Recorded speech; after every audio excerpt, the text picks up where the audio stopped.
Welcome back to Broken Electronics. I'm Lee and I'm really happy to be here with you today. Alright, since the WWDC, it seems as though every tech YouTuber who orients towards Apple products has been giving their impressions about the upcoming Intel to ARM-based CPU transition. So, I might as well follow suit. I'm devastated. For one thing, because this means my Power Mac G5s are no longer going to be able to run the latest Mac OS. Oh, wait. Well, in all seriousness,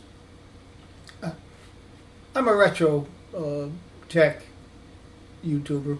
What can one say?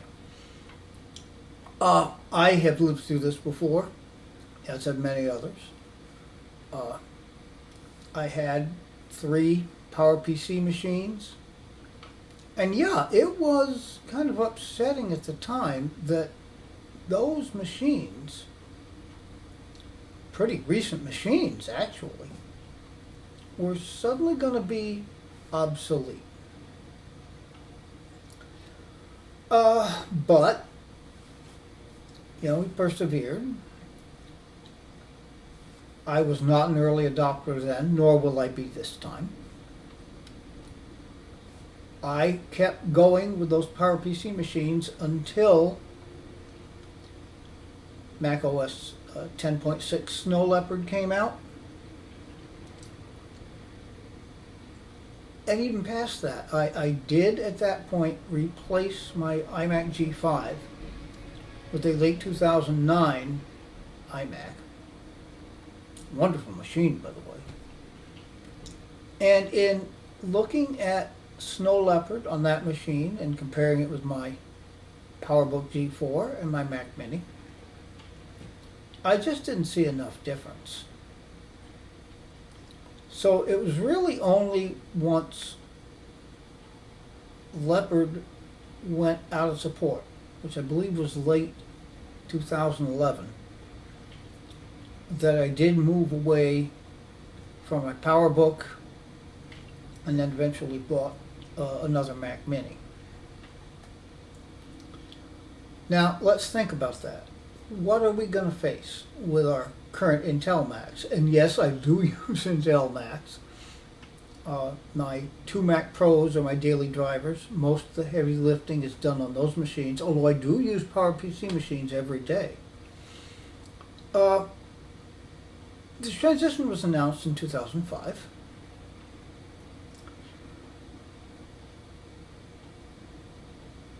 By the end of 2006, the entire line had been transferred over to Intel.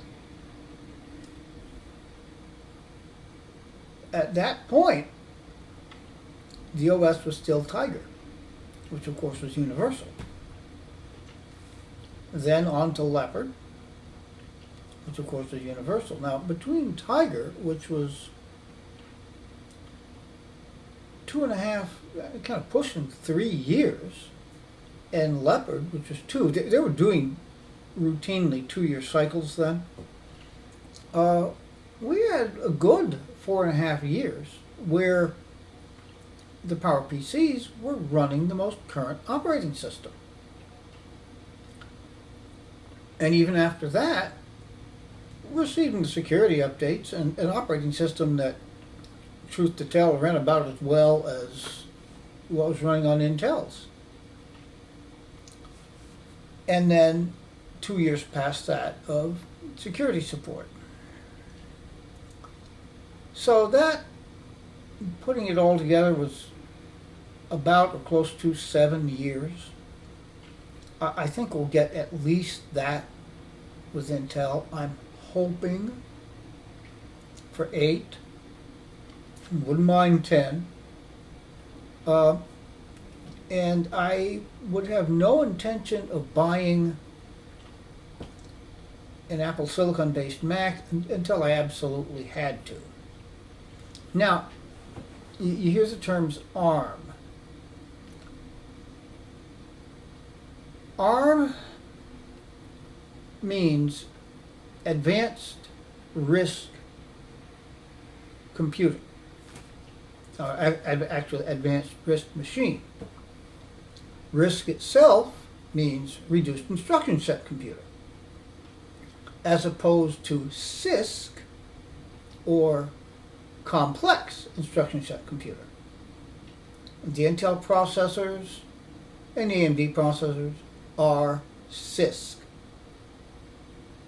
So Apple is going to a reduced instruction set. Now, Advanced Risk Computer, or Advanced Risk Machine, excuse me, was originally Acorn RISC Machine. Acorn was a computer company in the United Kingdom. They devised the first ARM chips.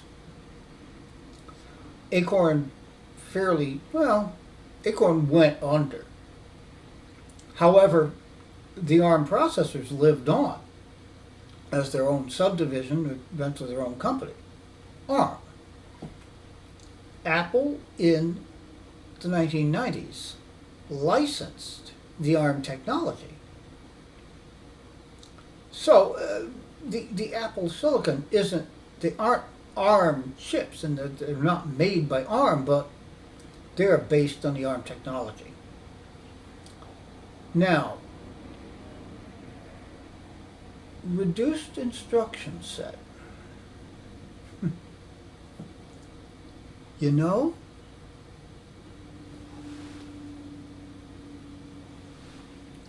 PowerPC CPUs are reduced instruction set.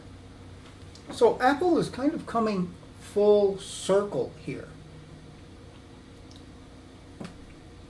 It will be very interesting to see. I'm looking forward to it. I'm not looking forward to buying a whole new set of computers, but I am looking forward to it. But a funny thought occurred to me. Wouldn't it be a trip if some brilliant person, akin to, say, DOS Dude 1, since we're going to have operating systems based on reduced instruction set computing, wouldn't it be a trip if someone were able to hack Big Sur, say, to get it to run on PowerPCs? That would be hysterical. Now, it's not going to happen. You know, it won't ever happen. But just as an off-the-wall thought, I certainly found it amusing. So again, to sum up, I am sure we will get about 7 years of Intel support. That's good. Maybe, since the user base is so much larger now, Apple may see fit to give us a year, 2 years, 3 years past that. That would be great. And then, we're going to have to reassess and see where we go. It will be interesting. It will be very interesting. So, yes, it's exciting.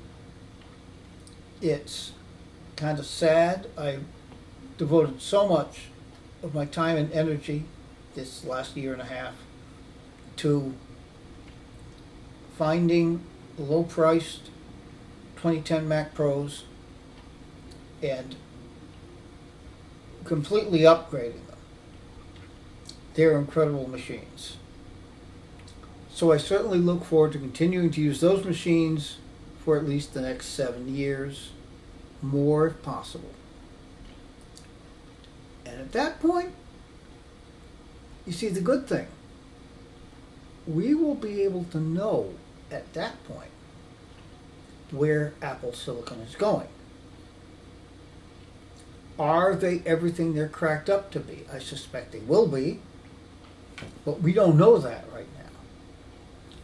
So that's going to give us time.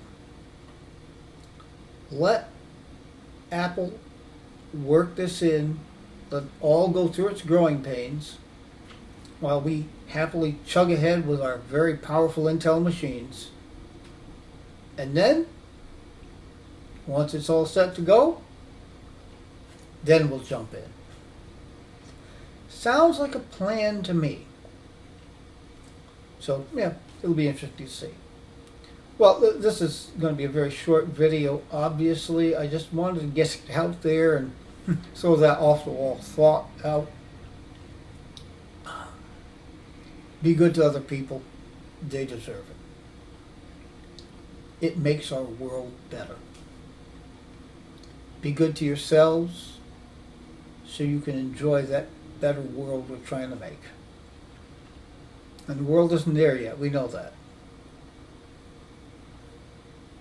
Take very good and careful care.